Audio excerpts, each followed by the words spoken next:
রমজানে চন্দনাইশে বুলতলি ইউনুস মার্কেট বাজারে অভিযান, 3 দোকানদারকে 40,000 টাকা জরিমানা। চট্টগ্রামে চন্দনাইশ থেকে বিশেষ প্রতিনিধি নুরুল আলমের প্রতিবেদনে বিস্তারিত। পবিত্র রমজান উপলক্ষে নিত্যপণ্যের দাম সহনীয় রাখতে বাজার মনিটরিং করেছে উপজেলা প্রশাসন। এ সময় বিভিন্ন অপরাধে ভোক্তা অধিকার সংরক্ষণ আইন 2009-এর সংশ্লিষ্ট ধারায় 3 দোকানদারকে 40,000 টাকা জরিমানা করা হয়েছে। রবিবার 16 মার্চ বিকেলে চট্টগ্রামের চন্দনাইশ উপজেলার বুলতলি ইউনিয়নের ইউনুস মার্কেট বাজারে এই অভিযান চালানো হয়। অভিযানে নেতৃত্ব দেন উপজেলা সহকারী কমিশনার ভূমি ও নির্বাহী ম্যাজিস্ট্রেট ডিপ্লোমেসি চাকমা।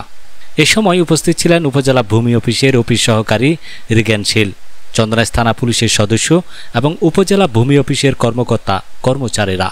উপজেলা সহকারী কমিশনার ভূমি ও নির্বাহী ম্যাজিস্ট্রেট ডিপ্লোমেসি চাকমা বলেন, রমজানকে কেন্দ্র করে দ্রব্যমূল্য সহনীয় পর্যায়ে রাখতে এই অভিযান পরিচালনা করা হচ্ছে।